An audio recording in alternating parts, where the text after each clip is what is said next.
Kota Medan.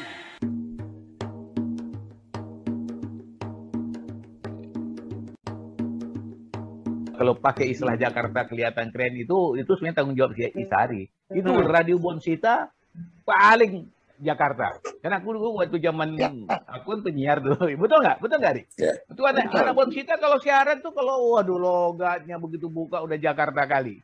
Iya kan? Ya. Padahal Rus, Bonsita apa tuh Rus? Rus, padahal Bonsita itu apa Rus? Bonsita itu Rus. Bonar si tanggang Rus. Betul ya? Betul Isa. Orang bilang enggak. Orang bilang Bonsita itu 3, Bongkeng Marcella, Sinta Rama, dan Tenggo 22. Supaya dibilang hebat sampai ke Jakarta, kan aku tanya waktu pindah Jakarta, apa rupanya beda Jakarta, bahasa Jakarta sama Medan? Iya, kalau Jakarta, kalau Medan bilang lah, Jakarta itu pasti bilang dong. Wah, kalau begitu ganti namaku, kan namaku Idrus Abdullah. Oh, kalau kenal kan Abdul dong. Ya. Nah, itu ada ceritanya, Rus. Ada ceritanya tuh anak Betawi sama anak Jakarta ketemu di kereta api. Jadi dia sikit dong. Kata Betawi ini apa maksudnya? Oh, sikit lah. Ya kan? Itu anak Betawi itu baca majalah. Pinjam majadongnya Mas gitu. Pinjam majadongnya karena lah itu kan ganti dong. Anak Medan itu kan pinjam majadongnya Mas. Nah, seperti itu. Jadi terus Abdul dong. Abdul dong. Iya itu dia betul. Jadi makanya kita pakai macam intens bilang kawan-kawan semua mau wartawan, pakailah bahasa Indonesia yang baik dan benar. Misalnya jangan bilang motor, sepeda motor. Betul, Di. Kalau aku nggak setuju juga kalau pakai bahasa Indonesia yang baik dan benar, orang Medan pakai bahasa Medan yang baik dan benar. Kalau mau pakai bahasa formal, oke. Kalau silakan dalam dialog silakan, prokem silakan apapun, tetapi dalam menulis yang bilang. Sekarang kalau kita sekarang berlima ini bicara dengan bahasa Indonesia yang baik dan benar, ini akan menjadi kaku pembicaraan ini. Ya betul. Nah jadi gini, apalagi kita lihat, kau kan ada keturunan daerah Tapanuli, ya aku ada daerah Padang, Bang Halis Melayu betul, itu Aceh, Jaya ini Padang juga. Yang betul kata si Idrus, catatan aku ya Bang. Dulu kalau aku ke TikTok itu, aku ingatlah zaman dulu. Di TikTok itu orang duduk tuh mener-mener pakai celana pendek, pakai kaos kaki sampai lutut. Hebat. Tapi pergilah sekarang ke sana. Itu menjadi nuansa Tapanulinya kuat sekali. Nah, kemana orang Melayunya? Iya. Ya, jadi kalau aku pernah bilang sama yang punya TikTok, kenapa nggak dimainkan 2 kali seminggu di lagu-lagu Melayu? Serampang 12, Rimmersing segala macam. Kenapa yang di situ tuh masuknya adalah lagu-lagu Tapanuli? Walaupun lagu Tapanuli kita suka. Jadi turis dari Belanda datang, dia mau duduk di TikTok yang ada di daerahnya Bang Halis, Kesawan, Datuk Kesawan Melayu punya. Begitu masuk, tak ada lagu Melayu lagi. Lagu Batak. Semua orang bisa tuh nari-nari. Dia ambil sendok, dia ambil gelas, ting. Lagu Batak. Sitogol doarnya, Sitogol dabu. Mana lagu Melayu? Kau tahu kenapa Is? Karena orang Batak itu, ya ini bukan soal ini aja ya. Orang Batak pertama memang suaranya kan bagus ya, orang-orang di gunung-gunung itu kan bagus. Kedua juga mungkin masalah agama juga, orang Kristen itu rata-rata bisa nyanyi. Itu mereka manfaatkan juga di dalam kehidupan sosial. Orang Melayu ini ada kelebihan. Kelebihannya apa? Menari. Tarian Melayu itu luar biasa. Luar biasa. Aku tuh suka diikut. Betul, luar biasa. Ada Serampang 12, Rimers. Aku sempat main sandiwara kok dulu. Ikut ke Melayu-Melayu. Tapi ada nggak yang mengekspos ini, menggunakan ini di dalam hidup sosial kemasyarakatan? Nggak. Kurang kalau menurut aku. Jadi barangkali ya mungkin kita harus mundur balik ke belakang. Pada zamannya itu mungkin era itu adalah era yang barangkali pengangkatan terhadap harkat budaya orang Melayu itu kan tinggi, ya, karena masih ada tokoh-tokohnya kan begitu. Nah begitu di generasi berikutnya tokoh-tokoh ini sudah tidak lagi bisa apa-apa, bahkan yang tokoh-tokoh yang muda sudah beralih arusnya kan begitu, mengikuti ke era yang modern ini kan begitu, sehingga mereka tinggal. Coba perhatikan, mana pernah lagi kita dengar ada acara kompetisi Serampang 12. Ya Bang, betul Bang. Betul Bang. Itu yang harus dihidupkan Bang. Abang tahu nggak, aku potong lagi ya. Pada saat dulu aku pernah jadi ketua partai ya. Jadi aku utusan dari Medan. kumpullah kami semua. Oh, Bung Idrus, nyanyi dulu katanya kan. Nyanyi aku. Tahu nggak yang ku nyanyikan lagu apa? Fatwa Bujangga. Kecewa mereka karena ekspektasi mereka aku akan nyanyi lagu Batak. Karena setiap orang Medan datang kan nyanyi lagu Batak, ya kan? Nah, di Medan sendiri juga kawan-kawanku banyak orang Jawa belajar lagu Batak, ya kan? Tapi memang enak sih. Cuma masalahnya kalau tidak ada orang yang coba untuk menjual yang kayak gitu. Oh, Medan itu juga punya lagu-lagu yang menarik, yang indah, yang menarik dan lain sebagainya ya. Terlepas memang aku nggak terlalu banyak pemendahara lagu Batak sih ya, tapi ini juga penting menurut aku Bang. Jadi itunya orang Melayu ini harus juga memotorin untuk kayak gitu. Bang, teringat nggak Bang? Dulu tempat-tempat ronggeng itu menjamur. Ya. Ya. Dulu ada satu tempat Jalan Sutomo, itu namanya Buffet Tinggi. Ya, itu orang kalau orang lagu orkes Melayu di situ. Kemudian di tepi sungai Delhi di dekat kantor wali kota. Ya. Di bawah pohon. Ya, Kemudian ada juga di Jalan Salak, tempat barang-barang bekas itu.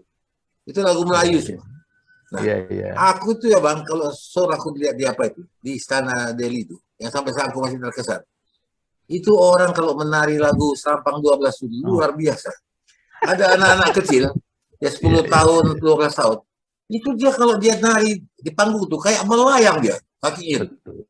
Lincahnya luar biasa. Sampai pengen awak belajar tempo hari, tapi umur udah tak bisa. Aku belajar dulu, belajarnya aku dulu. Dan kalau ingat itu, aku perlu juga barangkali entah ini merupakan satu sejarah atau apa, tidak tahu. Kenapa orang Melayu tuh lebih enak lenggok tariannya atau badannya lebih apa? Ya, jadi kalau aku mengambil begini tuh, dulu mungkin orang kita ini semua tak ada yang jadi penari ini. Orang pendatang yang membawakan sesuatu budaya itu kan barangkali.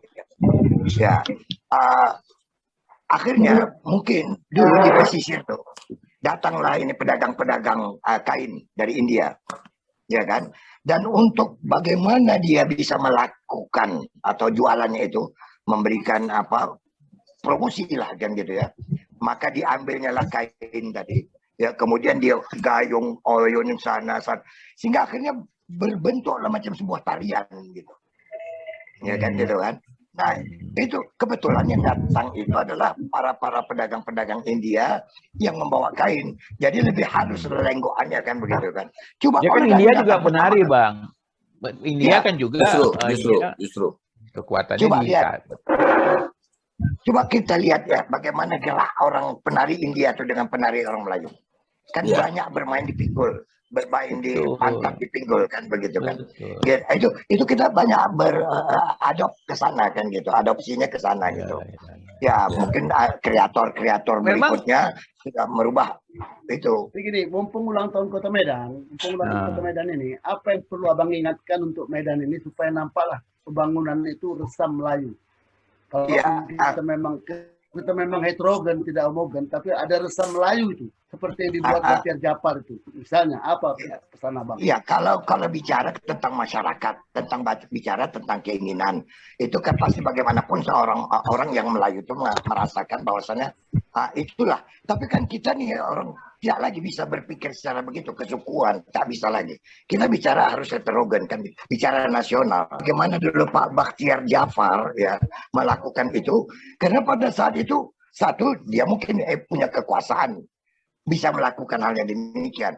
Kemudian dia mungkin merasakan bahwasannya ini Medan itu, ya kan Medan boleh dikatakan adalah seperti yang dikatakan apa tadi adalah masyarakat Melayu. Aku juga setuju juga kalau Abang kita terus harus larut di dalam heterogenitas sehingga hilang identitas. Kalau aku bicara begini, sebenarnya yang bisa merubah sesuatu itu ada dua Bang. Ya, dua kekuatan besar. Pertama kekuasaan, kedua itu adalah kapital, duit yang punya uang. Nah, ya. itu. Jadi misalnya contoh, gampang aja kok. Misalnya sekarang mungkin zaman apa aja aku selalu bicara dari sudut marketing. Sekarang zaman apa sih? Zaman selfie. Orang mau ke restoran, orang kalau ada tempat untuk foto. Orang ke mana-mana, orang cari lokasi untuk foto. Jadi bukan mau ininya. Nah, kenapa itu tidak diciptakan? Misalnya ada gedung pertemuan yang besar di Kota Medan, dimodalin oleh orang punya duit tapi punya tanggung jawab ke sananya, orang berfoto selalu tampil nuansa-nuansa Melayunya. Misalnya seperti itu. Jadi itu terbawa kemana-mana. mereka kirim share kemana-mana, secara otomatis lama-lama kan menjadi bahagian dari kehidupan kebiasaan sosial di Medan. Nah, itu Ya. maksud aku begitu. Ya, saya setuju. Tapi Makanya kekuasaan itu sekarang ini kekuasaan bukan sekedar punya kekuasaan ansih misalnya jabatan. Kekuasaan masyarakat Indonesia atau masyarakat dunia ini udah lain. Nah, jadi artinya apa? Kalau sekarang misalnya Medan dibikin seperti itu, anak-anak sekarang ini kaum milenial ini lebih suka dengan yang ada di luar negeri. Masuk dari apa? Dari gadget, dari apa? Dari Facebook itu, dari yang lain-lain, pokoknya dari medsos. Itu nggak terlawan. Iya. Jadi Nggak boleh begitu. Kita coba dulu. Nggak boleh begitu pesimis di. Cobalah dulu, bikinlah dulu misalnya ringtone apa kita masukkan misalnya apa namanya lagu 812 lah misalnya ringtone kita. Apa kata anak awak, ya kan? Gantilah yang mana ya disebutnya. Kadang-kadang tunjuk tapi dia Korea kan. mereka nggak merasa kampungan itu bagus justru. Nah, Ya, kita yang bilang kalau kampungan dia lain. ya, dia so katanya kan. jadi begini barangkali ya. Kalau yang dikatakan Madi itu nanti, itu akan terjadi perubahan. Saya merasakan itu. Di masa remaja saya adalah pemain band. Lagu-lagu saya itu adalah lagu-lagu barat semua. Kan begitu. Iya. Begitu di usia tuan, saya mencari kembali. Malah enak saya mendengarkan lagu-lagu, misalnya lagu-lagu Melayu tadi kan begitu. Kok jadi enak gitu ya. Nah, jadi saya harap barangkali generasi sekarang, khususnya anak-anak Melayu ini kan, walaupun dia sekarang sudah terkontaminasi dengan irama-irama barat atau apa, yakinlah satu waktu dia pasti akan dengarkan itu. Ya, aku setuju. Jadi gini Bang ya, kalau dilihat dari perilaku ya, behavior, dari perilaku gini, ada orang kadang-kadang cari identitas. Jadi kalau orang sudah punya, mereka kadang-kadang kembali ke natural. Misalnya contoh gini, kita dulu, akulah waktu muda, begitu aku datang ke Jakarta, pindah ke Jakarta dari Medan kan, bawa identitas. Pulang ke Medan pun ngomongnya agak logat-logat Jakarta kan. Sudah 3 tahun aku di Jakarta, sudah hilang logat Batakku. Tapi ada biar dibilang anak Jakarta ya. Sampai pernah sejarah tak terlupakan pada saat aku tes di TVRI itu Dol Barbarossa itu kawan Bang Alis, kawan itu aku berdua sama dia. Tunggu bilang sama dia. Sebelum lupa terus. Mengenai mengaku anak Jakarta tuh Bang, itu anak Aceh kayak itu sih. Jadi dia di Jakarta, dia jumpa orang Bang. Dia bilang gini, teman dia bilang, coba saya orang apa? Ya itu, aku mau cerita itu. Jadi aku mau cerita itu. Jadi kawan tuh bilang tebak. Jadi orang tuh tebak. Pasti ke orang Aceh. Ya. Mana salah? Siapa bilang saya orang Aceh? Jadi itu orang Madura. Juga bukan. Nah, jadi kalau kita orang Jakarta, kok tahu kan? Pikir kali orang Jakarta. Yang dicerita, ini yang mau aku ceritakan, udah diceritakan si Hari. Jadi waktu tes aku di TVRI begitu, Bang Dol tanya ke aku kan, aku bilang aku udah ngomong Bang Dol, aku bilang coba tebak si ini orang apa. Nah, kita udah biasalah kan di TV.